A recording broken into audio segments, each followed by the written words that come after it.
morning, everyone. And my title this morning is Project Management, Public-Private Partnership, PPP projects. So that is what we will be looking at this morning.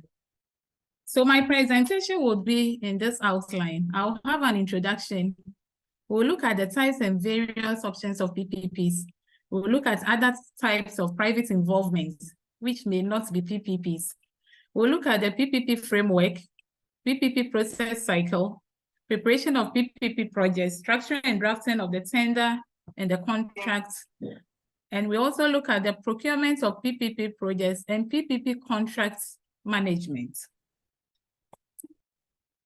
So by introduction, I will say we are all aware that most developing countries, including Ghana, are faced with infrastructure deficits. And of course, government cannot fund all the required infrastructure within its budgets. So governments in most developing countries are exploring various options for financing infrastructure assets and services to meet their demands. And as a result, there is a growing interest in using PPP to provide public infrastructure. I must indicate that PPP projects are quite complex, and therefore this presentation will focus on some key areas. What is PPP? Actually, there is no universally accepted definition for PPP. But for the purpose of this presentation, I have selected two, one from the World Bank PPP Guide and the other from the APMG PPP Guide. So the World Bank Guide looks at the PPP definition in a broad perspective and says it's a long-term contract between a private party and government entity for providing a public asset or service in which the private party bears significant risk and management and remuneration is linked to performance. And this can be seen in the World Bank PPP Guide. Then let's look at a narrow definition by the APMG PPP Certification Guide. It defines PPP as a long-term contract between a public party and a private party for the development and management of public assets in which the private party bears significant risk and management responsibility throughout the life of the contract, provides a significant proportion of the finance at its own risk, and remuneration is significantly linked to performance and or demand or use of the asset or service so as to align the interests of both parties. So you notice that in the broader definition, there was no mention of private financing. So it means private finance is not a must for PPP. So that is how the World Bank definition says it. But this one, the second one, focuses on private finance PPPs. And in those definitions, the private party is supposed to provide a significant portion of the financing for the project. We can look at some essential features of the private finance PPPs. One, as the same in the broader definition. So both you can see that PPPs are long-term contracts between public and private parties. And so for instance, for the road PPPs, normally you would have between 25 to 30 years because the term is supposed to be long enough for the private party to be able to recover their costs, get some return on equity, and pay their debts and all that. Then the construction and the long-term management of the assets are bundled together in one contract. So if you pick a typical PPP contract, you would see that the private party is supposed to do the design, is supposed to do the construction, and supposed to do the maintenance and operation as well. And they are all in one contract. You don't do the first and then sign another contract for the operation and maintenance. Then there is a significant risk transfer to the private sector over significant parts of the life cycle of the assets. And so this is a very key critical success factor in PPP's risk management. And so you need to ensure that the party best placed to manage that particular risk, the risk is allocated to that party. And of course, the private party is supposed to bear a significant portion of that. Then the private parties finance is also at risk because they are bringing the major portion or the bigger portion of the financing. Government may support in the form of a grant or in the form of some availability payments, but the private party bears the significant risk of the finance. Then private partners' remuneration is linked to and at risk of performance or demand benchmarks. So in this case, we are saying that we may have performance standards. So in case a private partner is unable to meet the performance standards, some deductions are made from their payments. So what are some of the characteristics of PPP contracts? Specifications are output-based, focusing on performance and capacity of the completed assets instead of input-based specifications, which focuses on how the project will be constructed. You know, PPP, the private party is supposed to bring on board innovation and some expected efficiency. And so when your specification is prescriptive, it means you are not allowing, you are limiting the capability or the innovative capability of the private partner, and you may not achieve the objective for using the PPP. And so the specifications are usually on performance, output-based. Then maintenance of the infrastructure assets to standards over the life of the contract. So for the maintenance aspect, you also set standards for it. So for instance, when you take road projects, for example, you may set standards, let's say for the roughness. So you may say, okay, over the lifespan, I do not want the International Roughness Index to fall below 3 millimeters per meter, to be more than 3 millimeters per meter, or the depth of ratting is not supposed to be more than 25 mm. So you would set all those maintenance standards for the private partner. And then payment mechanism are very critical or important in PPP contracts. So you have user pays, and then you will have or government pays PPPs. So for the user pays, the private party's revenue is generated by charging users of the asset. And then in government pays, government is the sole revenue for the private party. And in some cases, you may have a combination of the two, where you will have some user pays and then government also supporting. And when will government support? Government may seek to financially support the projects when it is an economically viable user pays project. However, the project revenue on the basis of use or the money that will be collected from the users will not be enough for the project to be commercially viable. And so government would provide what we call a viability gap fund or give some grants to support the project, especially during the construction. That is the CapEx, the capital expenditure. Another reason is that sometimes for the project to be commercially viable, the user rates will be very high, but it may not be socially or politically acceptable to the population. And therefore, government would have to come in and support with some payments. And then most of the time, people, let me use the word, confuse PPPs with privatizations. The two are not the same. So when you talk about privatization, you are talking about a permanent transfer to the private sector, a previously owned asset or an existing asset, and the responsibility of delivering a service to the end user. So for privatization, the asset is already there. You will not be able to use privatization to procure new infrastructure. But when you come to PPP, PPP involves a continual role for the public sector as a partner in an ongoing relationship with the private sector. And those relationships do not exist in privatization. And PPP is also an option where government, an option for procurement of new infrastructure, which you cannot use privatization for. So the two are not the same. Then there are lots of nomenclature for PPP contracts. So you can distinguish those by function or by legal ownership. So example, you have design, build, finance, operate, and maintain.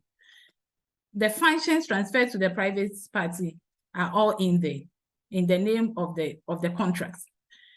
And then for legal ownership, you may have build, own, operate, transfer. Here, the private party is the legal owner of the assets until it is transferred to government or the public sector. Or you may have build, transfer, operate, whereby after construction of the assets, the private party transfers the assets to the public partner and continues the operation. So this slide gives some of the nomenclature. You have build, design, build, finance, operate, design, construct, manage, finance, build, operate, transfer, build, transfer, operate. These are all for new infrastructure. And then you may have operations and maintenance, also for existing infrastructure, and then concession for new or existing infrastructure. Concessions are the same as the design, build, finance, operate, and maintain. And then you may also have rehabilitate, transfer, operate, and transfer, which is also used, a nomenclature used for existing infrastructure. There are also types and variations in PPPs, and there are factors that you can use to distinguish these types. So, for instance, source of funds for the private partners' revenues. As I indicated earlier, you have user-pays PPPs or government-pays PPPs. And then you have the ownership of the PPP company or the special purpose company. And for conventional PPPs, or let's say the common or normal PPPs we know, the ownership is 100% private.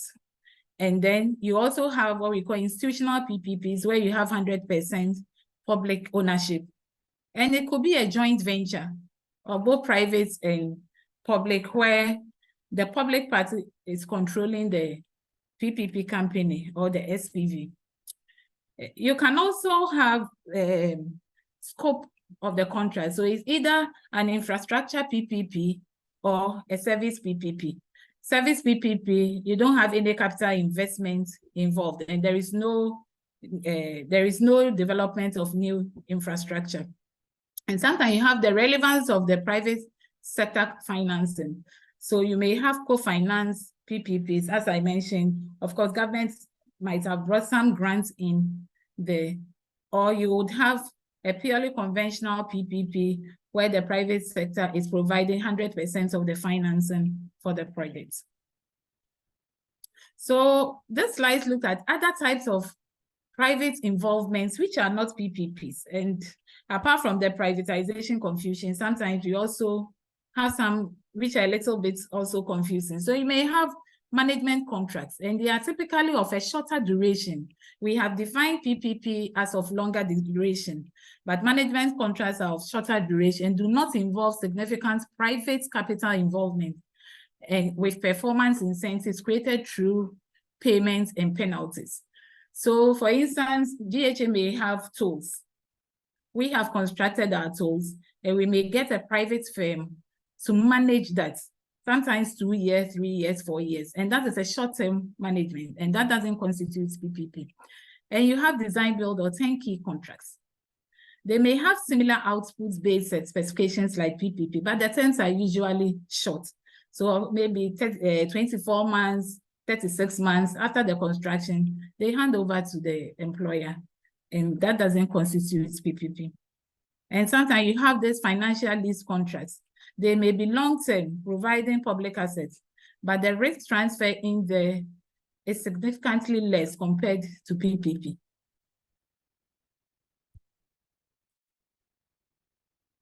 So PPP, we have frameworks for PPP, and almost every country implementing PPP has a framework that is guiding the PPP procurement.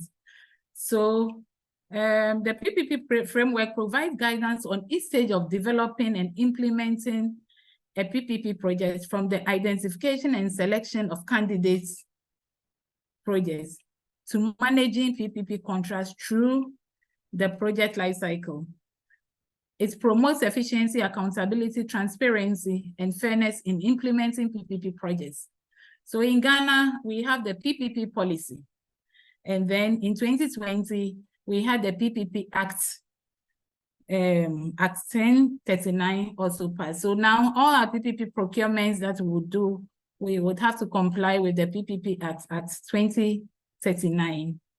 And that is the act that I must say that we are embarking on our first PPP project, which is the Akyaa Payne motorway. And that is the act that we are using to guide the processes in that for that project. Then we have the PPPs go through a process cycle. So you will start with identifying the projects and screening the project as PPP, because not all projects could be procured under PPP. It will not be too sensible. And then appraising. So when you have identified and screened the projects, you would have to seek approval to go to the next stage, which is appraising and preparing the project contracts. And that is where you are looking at all the feasibilities, the commercial feasibility, the technical feasibility, the economic feasibility, to test whether the project would be viable to be procured under PPP. Then after, you will structure the tender and the contract. Then you go in for the procurement of the contract and then the contract signature. And then you go to the project execution itself, or let's say the contract execution itself. So the first on the cycle is identification and screening. And the objective is to select the right project option and to pre-assess the suitability of the project as a potential PPP, so as to avoid sinking resources into a full assessment and preparation of unworthy projects. So I have explained earlier, you would need to identify the projects, you need to screen it for PPP, and if it's positive, or if you can see that this project is PPP viable, when it's meeting all the criteria that you have set, then you can proceed with using the PPP option. Otherwise, you are better off going through your traditional or conventional procurements. So what do you do under that task? So you identify and select the project solution out of a number of options. And where would you get these options? Normally, you would have priority projects, which has been actually assessed and gone through processes under the public financing projects. So you can go in there and then screen those projects for PPP or as PPP projects. You define the scope, you do a preliminary economic analysis to test for economic feasibility of the projects. And you do that and then screen the project as potential PPP. And when it is a potential PPP project, you seek approval. In Ghana, you have to go to the PPP committee to seek approval before you can even proceed to invest more in the next phase of the appraisal. The priority, how do you get it? So you have priority public investment projects, and they have gone through all the processes, spanning from setting out sector or infrastructure strategies, assessing project options to meet objectives, concluding detailed feasibility and cost-benefit analysis for prioritization. At some point in the process, priority projects can be screened for their potential to achieve better value for money if implemented as PPP rather than conventional procurements. And the output of this screening, identification and screening stage is a project concept and the outline-based business case. And as I said earlier, this would require an approval to proceed to the next phase. So the next phase is the appraisal. So appraising PPP projects. And what is this all about? Assessing the proposed PPP projects against a set of criteria to check whether it makes sense to develop the projects and to implement it as PPP. It typically requires at least 4 questions to be addressed. Does the project meet standard appraisal criteria as being technically feasible? Is the project opportunity commercially attractive to the market? will the project deliver more value for money if done as PPP than under conventional procurement? And then, is the project fiscally responsible? So when you talk about attractive to the market, you are talking about the project being attractive to lenders, the project being attractive to prospective bidders, or even to the international funding agencies. So the usual or the normal appraisal criteria would look at the feasibility and economic viability of the project. So in that case, what do? You do a feasibility study to check if the project is possible, and economic appraisal to check if the project is cost-benefit justified. You also do commercial viability. Here you are checking whether the project will be able to attract quality sponsors and lenders by providing robust and reasonable financials. And then value for money. You check whether developing the project as proposed PPP can be expected to be best achieve value for money as compared to if you were to procure the project and the traditional procurement. Then you look at the fiscal responsibility. So you check whether the project's overall revenue requirements are within the capacity of users, public. So in short, you are checking whether the project will be affordable to both governments and to users. So in appraisal, you would also consider risk. Risk is a very crucial success factor or critical success factor in PPPs. And so under appraisal, you should be able to identify all the risk as much as possible. So the risk identification should be exhaustive during this phase, such that you can produce a very comprehensive risk register.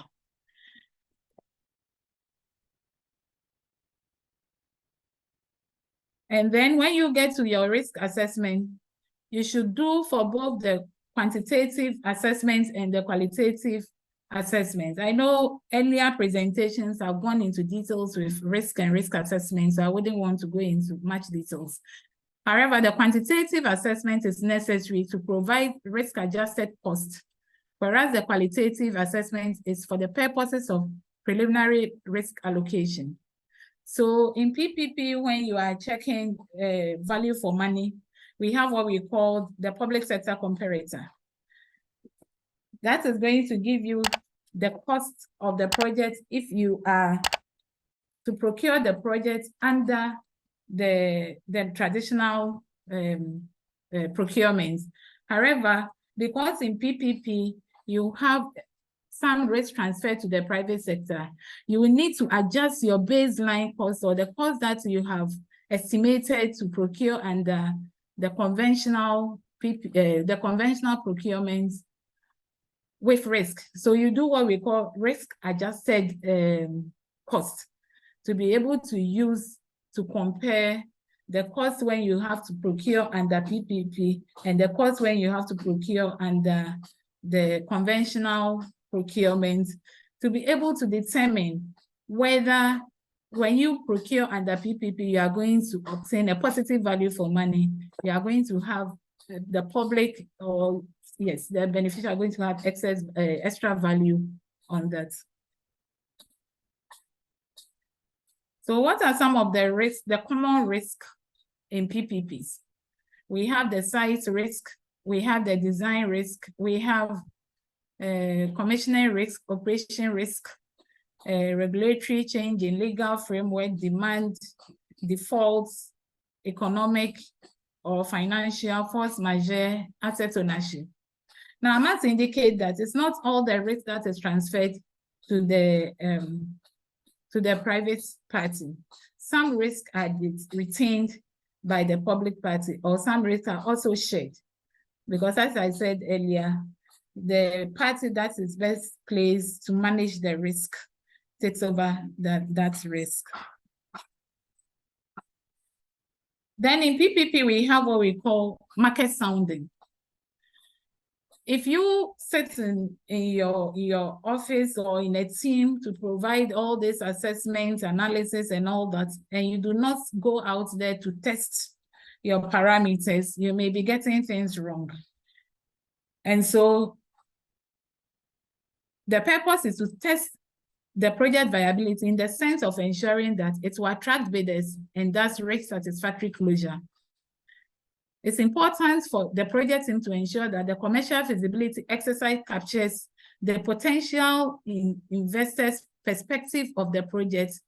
All assumptions made and the base case generated will be completely ineffective in the project if the project team fails to understand the private sector's value drivers. And so, for instance, when we were doing the project preparation for the Accra-Tema Motorway project, of course, we didn't have all the expertise within GHA. And so when you don't have it, you have to engage a transaction advisor. So the transaction advisor is going to lead you or take you through or assist you in going through all the processes. So at a point, we had to go out there to do market sounding, to engage with investors, to engage with prospective bidders, to be able to sell the project. And sometimes you get feedback from them. And so during your appraisal preparation, you are able to incorporate their feedback into it to be able to fine-tune or refine some of your parameters that you have assumed or some of the assumptions that you have made when you were doing your analysis.